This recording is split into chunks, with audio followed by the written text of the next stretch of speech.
teman-teman. Di kesempatan ini kita akan bahas salah satu bab yang belajar tentang molekul penting yang terdapat di dalam sel seluruh makhluk hidup, yakni tentang DNA.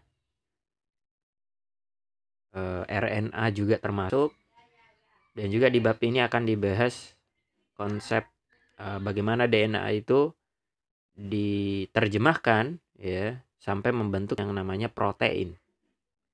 Nah, kita mulai dengan istilah pembahasan tentang struktur DNA.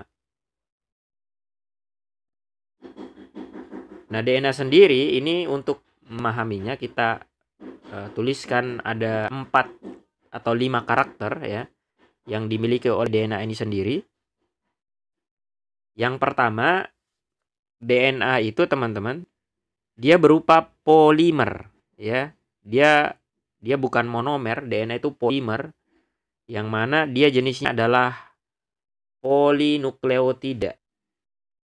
Ya, jadi dia polinukleotida, bukan polisakarida, dia bukan golongan karbohidrat, dia bukan polipeptida, ya dia bukan kelompok protein, tapi dia adalah polinukleotida, termasuk kelompok asam nukleat. Ya, jadi dia rantai panjang nukleotida, di mana setiap nukleotida itu ternyata tersusun atas 3 komponen. Ya, 3 komponen, teman. Di antaranya ada gula pentosa, kemudian ada basa nitrogen dan gugus fosfat. Ya. Maka yang pertama komponennya adalah gula pentosa, gitu. Nah, gula pentosa ini sesuai namanya, DNA itu singkatan dari deoksiribonukleik acid. Kalau diterjemahkan bahasa Indonesia, asam nukleat, ya. Asam nukleat di mana dia memiliki gula berupa deoksiribo, gitu. Atau kalau detail namanya deoksiribosa, gitu. Maka dia punya gula berkarbon 5, gula pentosa, itu karbonnya 5. Itu jenisnya namanya gula deoksiribosa. Ya. Bukan gula heksosa, ya, bukan glukosa, bukan fruktosa, bukan gula triosa, ya, tapi gula pentosa. Dan jenisnya detail, deoksiribosa. Karena ada jenis gula pentosa yang lain, misalnya untuk penyusun RNA nama gulanya ribosa, gitu. Kemudian yang kedua, dia punya setiap nukleotida itu juga mengandung namanya basa nitrogen. Ya. Yang mana basa nitrogen itu kita nggak detail banget gambar strukturnya. Yang mana basa nitrogen itu teman-teman untuk penyusun DNA itu ada 4 macam. Ya. Cara ngafalinnya GUTS. Biasanya pakai huruf S untuk terjemahan bahasa Indonesianya. Sitosin ya. Nah, ini kita pakai huruf C aja, itu C aja. Karena ini yang biasa dituliskan ketika menuliskan urutan sekuen dari suatu DNA. Coba. Pertama bahasa G itu guanin. Kemudian A adenin. Kemudian timin. Ya.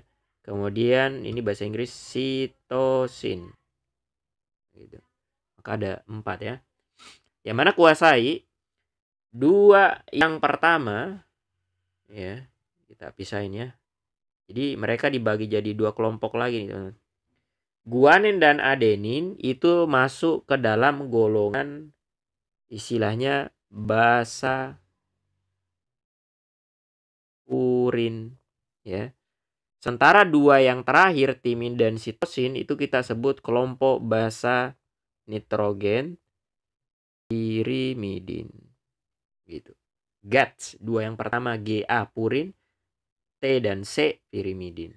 Makanya kenapa dengan purin dan pirimidin bedanya? Purin itu teman-teman lebih kompleks dibanding pirimidin, yang mana purin itu tersusun atas 2 cincin karbon.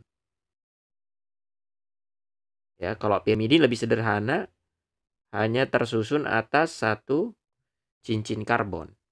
Gitu. Kemudian nanti kita akan pelajari bahwasanya basa nitrogen ini berpasangan gitu.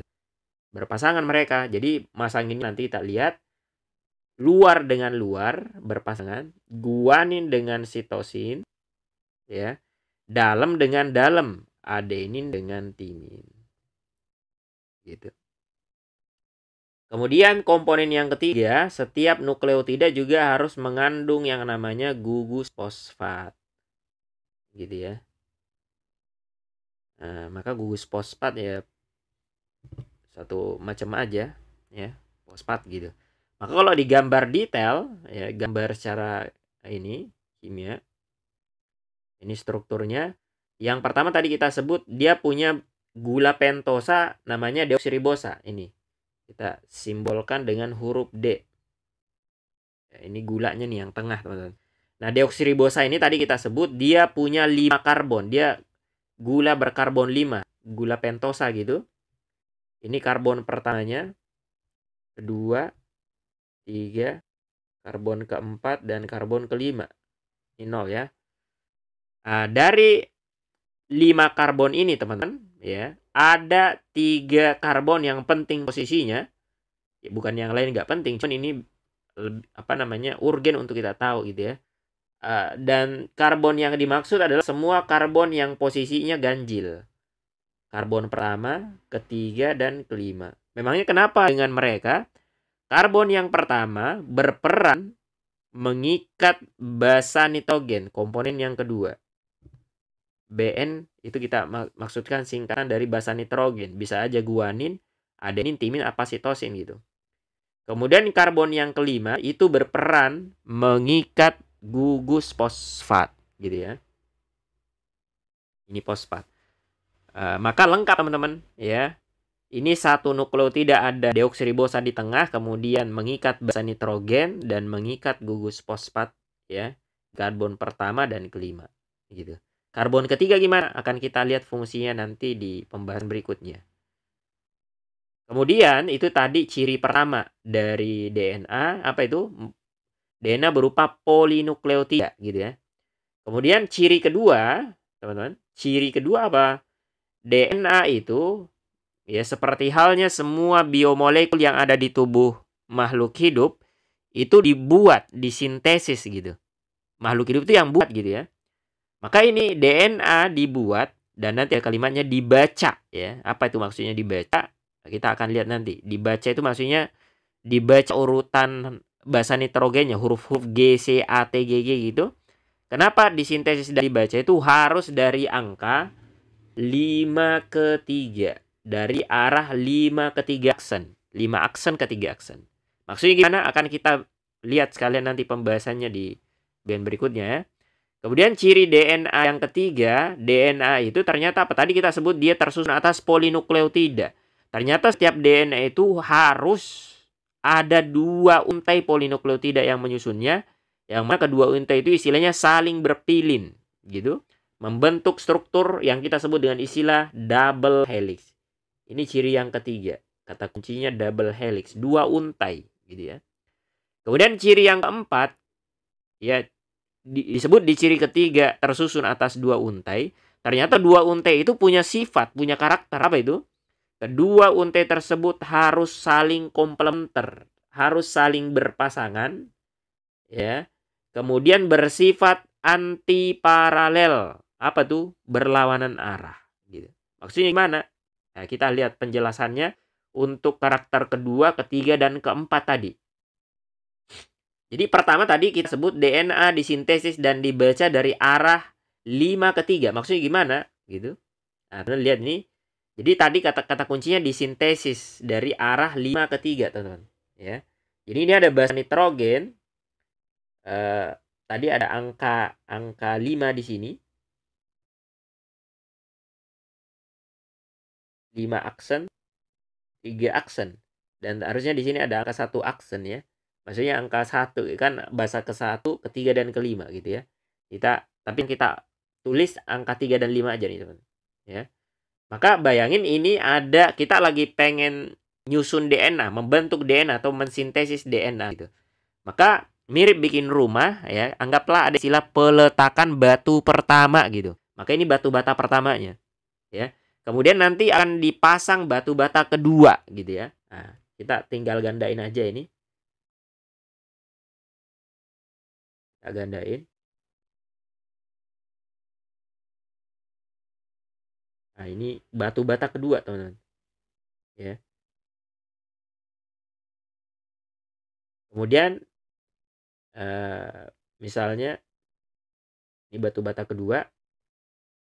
Maka nanti antara batu bata pertama dan kedua atau kedua dengan pertama itu disambungkan menggunakan semen gitu kan.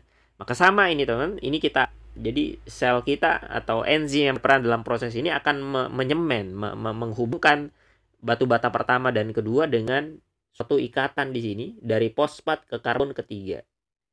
Nah, inilah gunanya karbon ketiga teman-teman ya. Karbon ketiga berperan untuk mengikat fosfat dari batu bata berikutnya atau nukleotida berikutnya.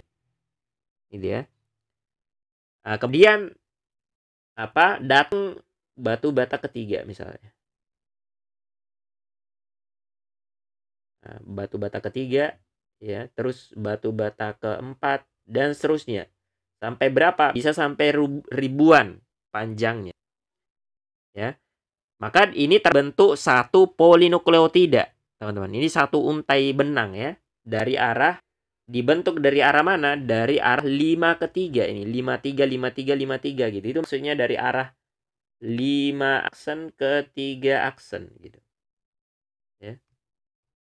Posisi 5 ke 3. Nah gitu. Ini satu nukleotida. Satu polinukleotida gitu. Nah, ini bisa mungkin kita tuliskan basa nitrogennya. Misalnya batu bata pertama basa nitrogennya adenin ya, batu bata kedua misalnya sitosin ya. Kemudian boleh sitosin lagi, boleh adenin lagi, terserah tergantung gennya. Misalnya kita lengkapi munculkan empat-empatnya, adenin, sitosin, guanin misalnya dan kemudian timin ya. Dan seterusnya ke bawah gitu. Nah, ini kita udah ketemu menjelaskan ciri yang pertama gitu ya. Ciri yang kedua apa itu? DNA disintesis dari arah 5 ke 3 dan dibaca juga dari arah 5 ke 3. Apa maksudnya dibaca? Jadi huruf-huruf ini A, C, G, T ini harus dibaca dari. Jadi kalau pengen bener ya kalimatnya bisa dipahami kalimatnya ya. Maksudnya bahasa huruf-huruf ini adalah huruf-huruf yang ada maknanya gitu. Dan cara membacanya harus dari 5 ke 3. Maka cara bacanya apa? A, C, G, T. Dari arah atas ke bawah. A, C, G, T. Enggak boleh teman-teman baca dari bawah T, G, C, A. Enggak gitu. Cara bacanya harus 5 ke 3. A, C, G, T. Kenapa? Ya sama dengan huruf-huruf yang akan membentuk suatu kata gitu kan. Kalau teman-teman baca dari arah yang benar, maka ada maknanya. Maknanya bisa dipahami. Misalnya kata tersebut ini, karena dia huruf Latin, teman-teman harus baca dari arah kiri ke kanan. Gitu kan. Ada maknanya, tersebut. Tapi ketika teman-teman baca dari arah yang salah, apa tuh? Maknanya nggak ada gitu ya. Maka harus dibaca, kalau pengen benar harus dibaca dengan arah yang benar yaitu 5 ke 3. Nah itu teman-teman ya. Ciri kedua. Ciri ketiga tadi kita tulis DNA tersusun atas 2 untai polinukleotida yang saling berpilin.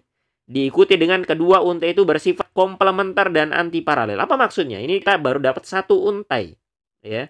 Untai kedua, untai pasangannya, kan ada pasangannya. Ternyata apa? Susunannya kebalik. Antiparalel gitu. Kebalik. Jadi gambarnya saya balik nih teman-teman. Ya. Udah saya balik. Jadi arahnya ke atas gitu, ngadep ke atas gitu ya. Kemudian berpasangan ya, komplementer ya. Adenin tadi apa pasangannya? Timin. Nanti teman-teman cek lagi catatannya. Yang atas tuh adenin pasangannya timin ya. Atau nanti kita tuliskan nih sekalian. Kemudian ada angka 5 ke 3 tadi ya. Dari arah 5 aksen ya ke 3 aksen tadi. Nah, gitu kan, 5 aksen ke 3 aksen. Ini kebalik posisinya, kita tinggal copy, dia juga ada batu bata ininya, kita tulis ulang ya. Gini ya posisinya. Nah, terus dia juga artinya ada semen ya nih.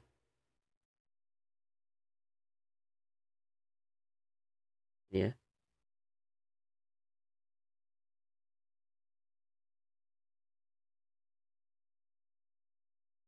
Nah, maka kita tinggal ulang-ulang nih.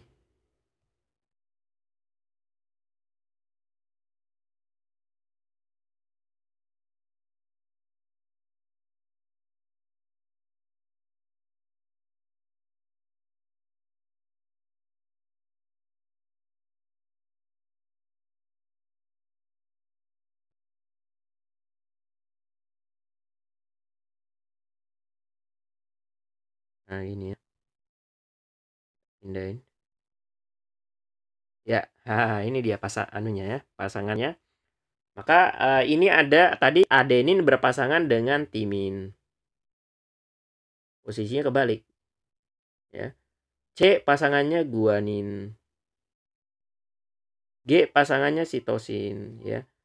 Timin pasangannya adenin. Nah, gitu. Dan arahnya kebalik ya. Maka kalau yang tadi 5 aksen ke 3 aksen dari arah atas ke bawah, yang ini 5 aksen ke 3 aksen dari bawah ke atas.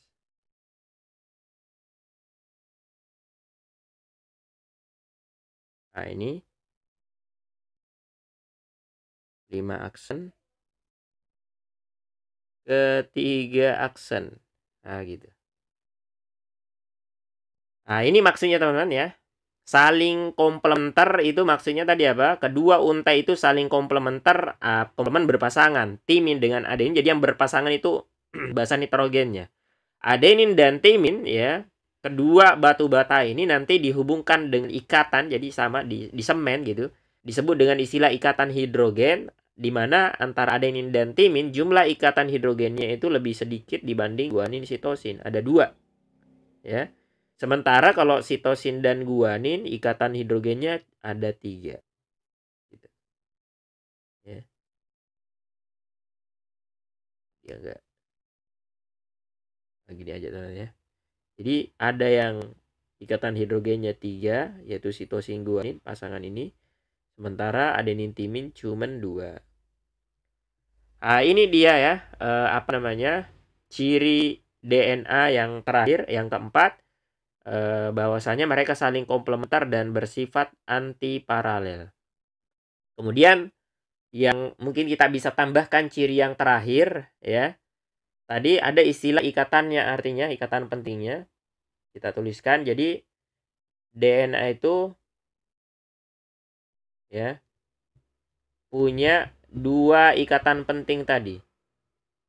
Memiliki 2 jenis ikatan penting yang harus kita tuliskan, kita sebutkan.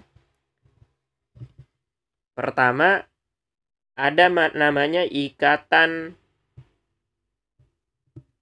fosfodiester ya. Nah, dari ada 3 suku kata fosfo, di, dan ester gitu. Jadi ikatan fosfodiester ini adalah ikatan yang menghubungkan antara nukleotida yang satu dengan yang lain gitu. Antara batu bata pertama misalnya dengan batu bata kedua ya. Ini dihubungkan dengan ikatan fosfodiester. Jadi yang mana itu? Jadi ada 2 ikatan ester ya. Ini dan ada fosfat di tengahnya. Ya, maka ikatan fosfodiester yang dimaksud yang ini teman ya. Nah, itu yang kita maksud dengan istilah ikatan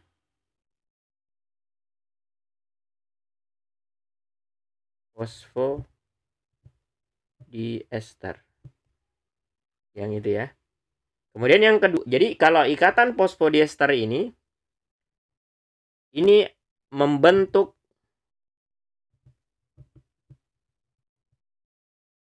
satu untai polinukleotida.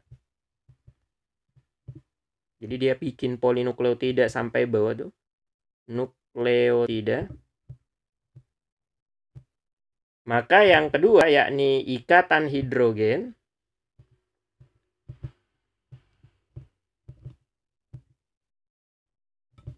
ini berperan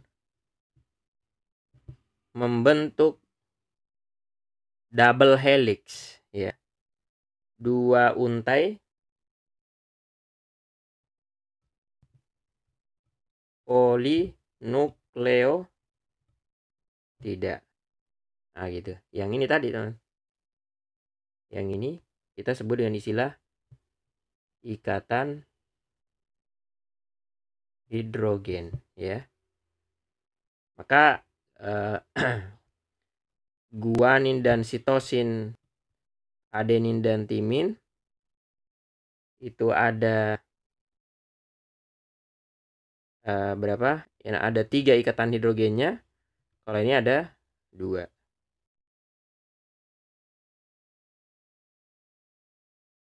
Oke, itu tentang apa? 5 ciri atau ya 5 karakteristik yang dimiliki oleh DNA.